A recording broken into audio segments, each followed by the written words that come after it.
Hi, hello all. Welcome to our channel Naavin Rusi. இன்னைக்கு நம்ம பார்க்க போற ரெசிபி condensed milk. வாங்க எப்படி பண்றதுன்னு பார்க்கலாம்.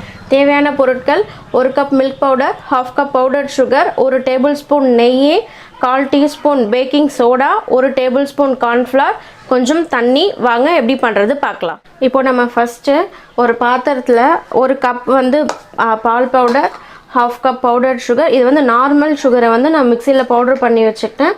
1 டேபிள்ஸ்பூன் வந்து கார்ன்ஃப்ளவர் மாவு, அப்புறம் 1/4 டீஸ்பூன் வந்து பேக்கிங் சோடா. ஃபஸ்ட்டு இது எல்லாத்தையும் வந்து நல்லா ஒன்றா கலந்துக்கோங்க.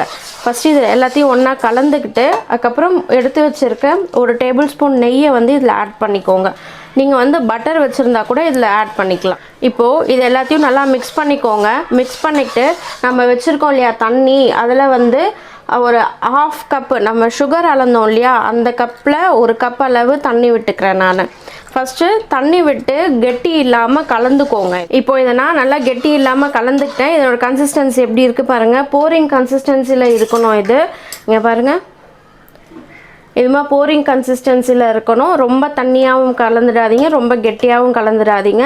இப்போ இதை நம்ம அடுப்பில் சிம்மில் வச்சு கலர போகிறோம். இப்போ நம்ம அடுப்பு ஆன் பண்ணி சிம்லேயே வச்சு நல்லா ஒரு 2 மினிட்ஸ் இது வந்து அந்த கண்டென்ஸ்டு மில்க் கன்சிஸ்டன்சிக்கு வரணும். நம்ம கடையிலலாம் வாங்குவோம் இல்லையா, அந்த கன்சிஸ்டன்சிக்கு சிம்லேயே வச்சு கலந்துட்டுருங்க.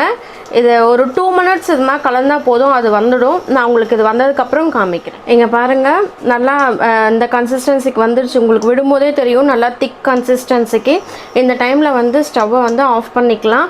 மீடியம் ஃப்ளேமில் வைங்க, இல்லாட்டி லோ ஃப்ளேம்லேயே வச்சு இது மாதிரி கன்சிஸ்டன்சிக்கு வர அளவு நீங்கள் கலரிட்டே இருங்க. கைவிடாமல் கலரிட்டே இருக்கணும், இல்லாட்டி கெட்டியாகிடும். இவ்வளோதான். இது ஆறிட்ட பிறகு நான் உங்களுக்கு காமிக்கிறேன். இங்கே பாருங்கள், இது நல்லா இப்போ ஆறிடுச்சு. நம்ம அடுப்புலேருந்து எடுக்கும் போது எப்படி இருந்தது, இப்போ எப்படி திக்காக இருக்குது பாருங்கள். இது நல்லா ஆறின உடனே ஒரு ஏர்டைட் கண்டெய்னரில் அப்படி இல்லாட்டி ஒரு கிளாஸ் ஜாரில் வந்து நீங்கள் ஸ்டோர் பண்ணி ஃப்ரிட்ஜில் வச்சுக்கலாம். இது வந்து அப் டு 2 மந்த்ஸ் வரலையும் நீங்கள் யூஸ் பண்ணிக்கலாம். இந்த ரெசிபி உங்களுக்கு பிடிச்சிருந்ததுன்னா மறக்காமல் என்னோட கமெண்ட் செக்ஷனில் கமெண்ட் பண்ணுங்கள். தேங்க்யூ ஃபார் வாட்சிங். இந்த டிஷ் செஞ்சு பார்த்துட்டு உங்களுக்கு பிடிச்சிருந்துச்சுன்னா மறக்காமல் லைக் பண்ணுங்கள், ஷேர் பண்ணுங்கள், என்னோட சேனலை சப்ஸ்கிரைப் பண்ணுங்கள்.